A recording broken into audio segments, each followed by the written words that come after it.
यात्रा ये कहानी मेरी है, मेरी सबसे खतरनाक और डरावनी यात्रा की, जिसे आज भी याद कर मैं कांप उठता हूँ। ये कुछ साल पहले की बात है।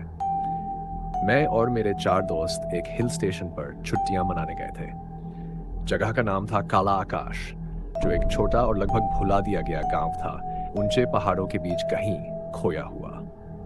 हमारे गाइड ने हमें पहले ही बता दिया था कि उस इलाके में रात को किसी भी हालत में बाहर निकलने की कोशिश नहीं करनी चाहिए। गांव के कुछ लोग गायब हो गए थे और अब उनके बारे में कुछ भी पता नहीं चला। पहले तो हमें यह सब मजाक लगा। हमने सोचा कि वह हमें डराने की कोशिश कर रहा था, परंतु हम ये नहीं जानते थे कि हम खुद अपने लिए कितनी बड़ी मुसीबत मोल लेने जा रहे थे। हम लोग शाम के वक्त गांव पहुंचे। आसमान में बादल घिरने लगे थे और हल्की बारिश शुरू हो गई थी। गांव के आसपास घना जंगल था और रास्ते बहुत ही संकरे और खतरनाक थे। गांव के लोग बहुत ही साधारण जीवन जीते थे और ज्यादातर लोग खेती पर निर्भर थे। हमें देखकर गांव के कुछ लोग अजीब निगाहों से घूरने लगे, जैसे हमने कोई बड़ी गलती कर दी हो। हमने गांव के छोटे से गेस्ट हाउस में कमरा बुक किया था। ये गेस्ट हाउस बहुत पुराना और सुनसान था। उसके चारों ओर बड़े बड़े पेड़ थे जो रात को और भी डरावने लगते थे। रात होने लगी थी और ठंडी हवा के झोंके हमारे रोंगटे खड़े कर रहे थे। हम सब एक साथ गेस्ट हाउस के छोटे से हॉल में बैठे थे। तभी हमारे दोस्त संजय ने एक अजीब सी बात बताई। उसने कहा, मैंने सुना है कि इस गांव के जंगल में एक औरत का साया घूमता है। जो भी उसे देखने की कोशिश करता है वह गायब हो जाता है। हम सब हंसी में उड़ा देते हैं और सोने की तैयारी करने लगते हैं, लेकिन मेरे मन में एक अजीब सा डर समा गया था। गेस्ट हाउस के खिड़की से बाहर झांकने पर मुझे सिर्फ अंधेरा और घने पेड़ दिख रहे थे। ऐसा लग रहा था कि अंधेरा हमें निगलने के लिए तैयार खड़ा हो।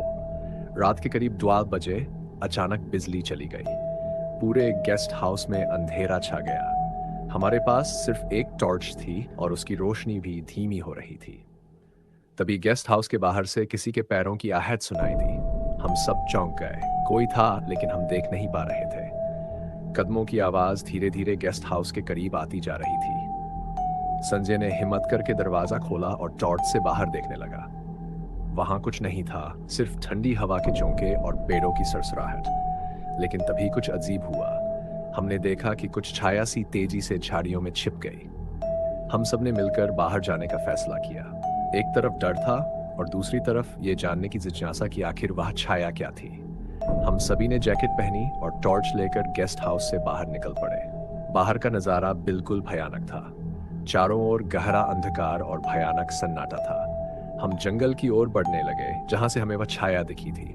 जंगल के अंदर कदम रखते ही हवा और भी ठंडी हो गई और पेड़ों की शाखाएं ऐसे आवाज कर रही थी मानो वे हमें पकड़ने की कोशिश कर रही हों। जंगल के बीच में पहुंचते ही हमें महसूस हुआ कि हम रास्ता भटक गए हैं। टॉर्च की रोशनी भी कमजोर पड़ने लगी थी। तभी अचानक हमारी टॉर्च की रोशनी एक पेड़ के पीछे खड़ी एक औरत पर पड़ी। उसकी आंखें बड़ी और सफेद थीं और उसके चेहरे पर अजीब सी हंसी थी। उसने सफेद साड़ी पहनी थी और उसके बाल बिखरे हुए थे। हम सबके दिल की धड़कनें तेज हो गई। संजय ने चिल्लाते हुए कहा, भागो! लेकिन हम जिधर भी भागने की कोशिश करते वह औरत उसी तरफ दिख जाती। अब हम फंस चुके थे। हमारे चारों ओर वही औरत थी और उसकी हंसी कानों में गूंजने लगी। तभी वह औरत अचानक गायब हो गई। हमें समझ नहीं आ रहा था कि यह सपना था या हकीकत।